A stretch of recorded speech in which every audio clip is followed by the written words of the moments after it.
Hello friends, कैसे हैं आप लोग। फ्रेंड्स, आज हम लोग बात करेंगे बीपीएससी के थ्रू जो आपके शिक्षक में हेडमास्टर के पद पे जो बहाली निकली हुई है उस पे हम लोग इस वीडियो के अंतर्गत बात करेंगे। और इस वीडियो में हम लोग आपको ऑफिशियल नोटिफिकेशन ये जो आपके स्क्रीन पे दिख रहा है इसकी मदद से हम लोग सारा चीज़ समझेंगे। इसमें क्या एक्सपीरियंस मांग रहा है, एज लिमिट क्या है और साथ ही साथ इसका क्वालिफिकेशन क्या रहेगा, इन सभी मुद्दों पे ऐसे हवा हवाई में नहीं, आपको प्रूव्ड के साथ मैं बात करूंगा।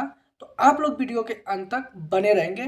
फ्रेंड्स, चलते हैं, नो बकवास, सीधे अपने काम पे चलते हैं। जैसे कि आप देख पा रहे होंगे, बिहार लोक सेवा आयोग, ठीक ना, 15 नेहरू पथ, बेली रोड, पटना, ये आपका दिया है। विज्ञापन संख्या 26/2004 शिक्षा विभाग के द्वारा ये निकला है, जो कि आपका देख सकते हैं। शिक्षा विभाग के अंतर्गत प्रधानाध्यापक के कुल पद 6061 यानी कि 6061 पदों पे भर्ती निकली हुई है। ठीक है, अब हम लोग ये जानेंगे, अगर आप इस चीज़ के लिए इच्छुक रहेंगे, ठीक ना, तो वीडियो के अंत तक बने रहें। और अगर आप अप्लाई करना चाहते हैं तो इस वेबसाइट पे www.bpsc.bih.nic.in पे जाके अप्लाई कर सकते हैं। हम लोग जानेंगे सब चीज़ क्रम के अनुसार कि कितना सीट है। तो देखिए फ्रेंड्स, आरक्षित वर्ग में 1340 पद है। ठीक है, उसी तरह ईडब्ल्यूएस जो कि आर्थिक रूप से कमजोर वर्ग है उनको उस कैटेगरी में 576 सीट है। अनुसूचित जाति में आपका 1283 सीट है। अनुसूचित जनजाति में आपका 128 सीट है। अत्यंत पिछड़ा वर्ग में आपका 1595 सीट है और पिछड़ा वर्ग में 1139 पद, यानी कि टोटल के टोटल कितने हैं आपके 6061 पद पे भर्ती है। साथ ही साथ यहाँ पे 35% महिलाओं पे आरक्षण प्राप्त है, जो कि आपका 2014 होता है, ठीक ना। तो 2014 सीट आरक्षित है, ये हो गया। अब हम लोग बात करेंगे कि दिव्यांगजन अधिनियम 2016 के आलोक निष्पक्षता से ग्रस्त उम्मीदवार के लिए 4% आरक्षित कुल पदों की संख्या में है। ठीक है, यहाँ दिया। और साथ ही साथ यहाँ पे आप देख लीजिए 2% कुल पदों की संख्या पे दिया है, जो कि आप एक्स सर्विसमैन है उस पर 2% के आरक्षण दिया है, यानी 118 सीट। और जिसमें से मतलब कि वो विकलांग कैटेगरी के अंतर्गत आते हैं उनको, उन पे भी आपका 4% का आरक्षण दिया गया है, यह मैं आपको बता दिया। अब आगे चलते हैं शैक्षणिक योग्यता पे। साथ ही साथ हम लोग अपने वेतन पे बात कर लेंगे कि वेतन कितना रहेगा।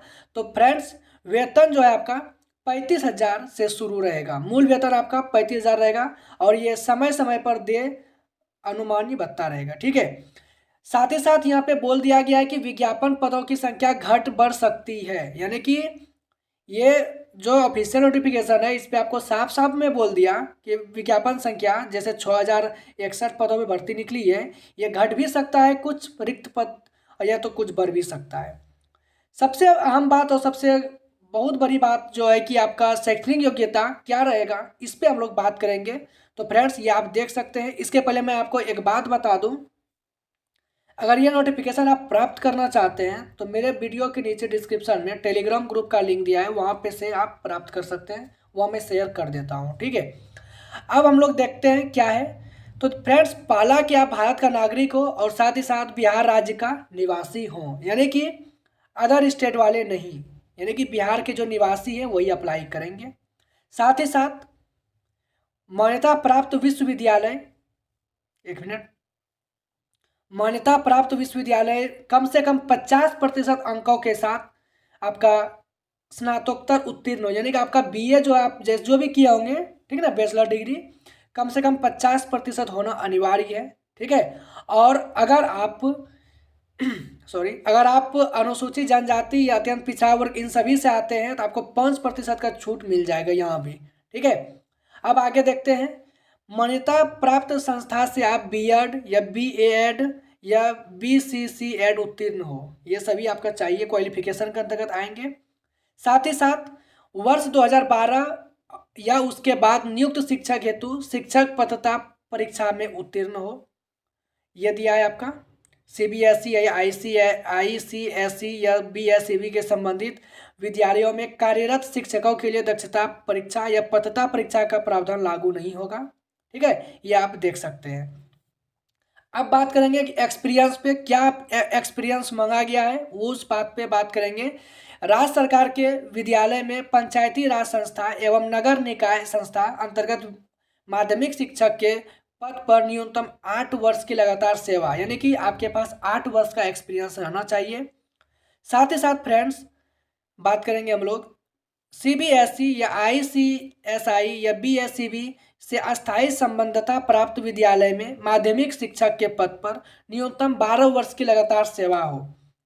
ठीक है, राज्य सरकार के विद्यालय में पंचायती राज संस्था एवं नगर निकाय अंतर्गत उच्च माध्यमिक शिक्षा के पद पर न्यूनतम 4 वर्ष लगातार सेवा किए गए हों, या फिर सीबीएसई आईसीएसई या बीएसईबी संस्था संबंधित उच्च माध्यमिक विद्यालय शिक्षक के पद पर 10 वर्ष लगातार सेवा की गई हो। फ्रेंड्स, ये मैं आपको पूर्णतः सब चीज़ बता देता हूँ ताकि आपको कोई दिक्कत ना हो। साथ ही साथ ये आप देख सकते हैं, ठीक है, किस किस पोस्ट पे किस किस सब्जेक्ट पे क्या है वो आप देख सकते हैं। अब हम लोग सबसे बड़ी बात पे बात करेंगे, उम्र सीमा पे। जो न्यूनतम उम्र सीमा आपका दिया है 31 वर्ष, और ये आपका एज काउंटिंग जो होगा आपका कब से होगा, तो आपका 1 अगस्त 2023 से एज काउंटिंग होगा, और 31 वर्ष न्यूनतम और अधिकतम जो है 47 वर्ष चाहिए। ठीक है, अगर उसमें आप कैटेगरी वाइज भी छूट मिल जाएगा, यानी जिसको बोलते हैं आप एज रिलैक्सेशन, उसमें आपको छूट मिल जाएगा। जैसे कि महिला सबको अगर अत्यंत पिछड़ा या पिछड़ा वर्ग से है तो 50 वर्ष, अनारक्षित महिलाएं उनको भी 50 वर्ष, 52 वर्ष। अगर आप देखिए अगर आप एक्स सर्विस मैन है तो आपको 60 वर्ष तक मिल जाएगा। ठीक है, यहाँ पे देखने को मिल जाएगा। साथ ही साथ फ्रेंड्स, शिक्षा विभाग के अंतर्गत प्रधानाध्यापक के लिए क्या है, तो ये आप देख सकते हैं। उम्र सीमा में उक्त छूट अनुसूचित जाति एवं अनुसूचित जनजाति कल्याण विभाग के अंतर्गत प्रधानाध्यापक पद के लिए अनिवार्य नहीं है। ठीक है, अब आगे हम लोग देखते हैं। आगे हम लोग सबसे बड़ी बात, सबसे महत्वपूर्ण, जो कि एग्जाम निकालने के दृष्टिकोण से सबसे महत्वपूर्ण बात है, वो आपका है सिलेबस। अगर आपके पास सिलेबस है, सिलेबस की सही जानकारी है, तो आप जीत सकते हैं किसी भी फील्ड में। ठीक है, तो चलते हम लोग सिलेबस पे बात करेंगे। यहाँ पे आपका देखिए समान अध्ययन एवं बीएड विषय पे जो प्रश्न रहेगा 100 प्रश्न रहेगा। ठीक है, 2 भाग में एग्जाम लिया जाएगा, 2 भाग में एग्जाम लिया जाएगा। फर्स्ट भाग में 100 क्वेश्चन रहेगा और सेकेंड भाग में 50 क्वेश्चन रहेगा। टोटल के टोटल आपको 2.5 घंटे का समय दिया जाएगा और टोटल मार्क्स जो है आपका 150 नंबर के रहेंगे। क्वेश्चन में क्या पूछा जाएगा ये आप देख सकते हैं। ठीक है, आपसे क्वेश्चन में क्या पूछा जाएगा,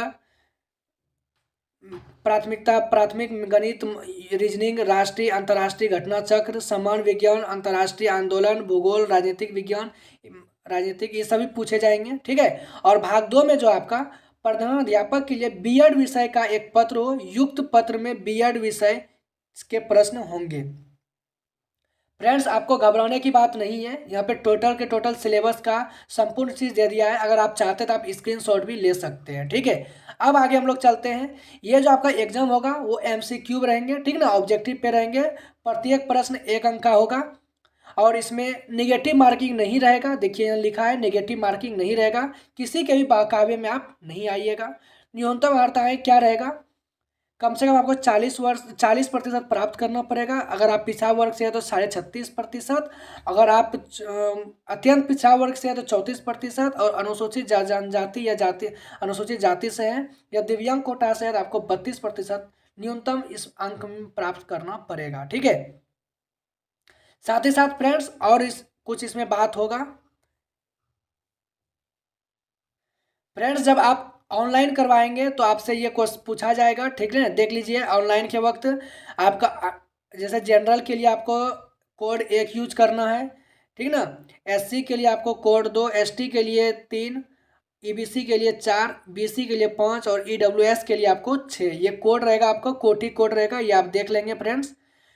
अस्थायी दिव्यांगता प्रमाण पत्र में निर्धारित अवधि के बाद रेनुअल नहीं होने की स्थिति में प्रमाण पत्र विधि मान्य नहीं होगा। यानी कि अगर आप विकलांग कोटा से आते हैं तो आपका जो भी है रेनुअल करवाइएगा, वरना उसको अवैध घोषित कर दिया जाएगा। ठीक है, तो फ्रेंड्स मैं आपको संभवतः सभी बेसिक जानकारी आपके साथ साझा कर दिया। ठीक है। आप ऑनलाइन में आपसे क्या क्या मंगा जाएगा यहाँ पे है, जो कि फ्रेंड्स आप देख सकते हैं। ठीक है। इसके अलावे भी अगर आपको कुछ और जानकारी लेना हो तो आप मुझे कमेंट करेंगे, उसमें हम आपको बता देंगे। सबसे बड़ी बात जो अभी तक नहीं बताया है वो आपका एप्लीकेशन फ़ी है, आवेदन शुल्क, जो अगर आप SC ST से सॉरी अगर आप जनरल से आते हैं तो आपको 750 रुपया चाहेंगे। ठीक है। और अगर आप इसके अलावे आप किसी भी कैटेगरी से आते हैं, अनुसूचित जाति, जनजाति या फिर अनारक्षित, सभी आरक्षित उम्मीदवारों के लिए 200 रुपये दिए जाएंगे। ठीक है।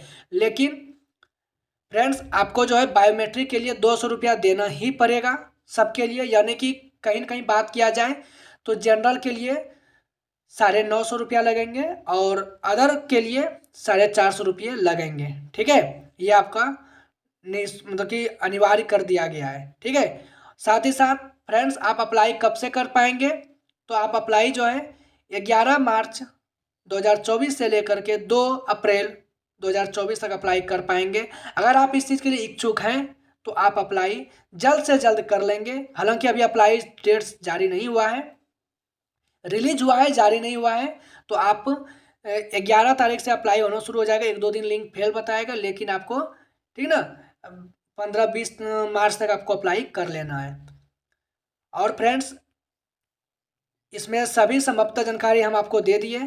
फ्रेंड्स एक बात मैं अब आपसे शेयर करना चाहता हूँ कि संभवतः सभी जानकारी मैं आपको दे दिया। अगर आप इस चैनल पे नए हैं तो चैनल को सब्सक्राइब कर लेंगे। ठीक है।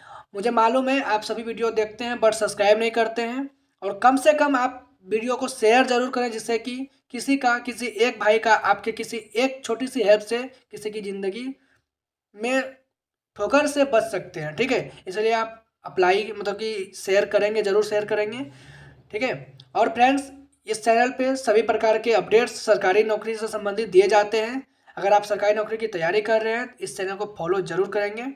ठीक है। मिलते हैं कोई नई वीडियो नई रिक्वायरमेंट के साथ, तब तक के लिए धन्यवाद। जय हिंद, जय भारत।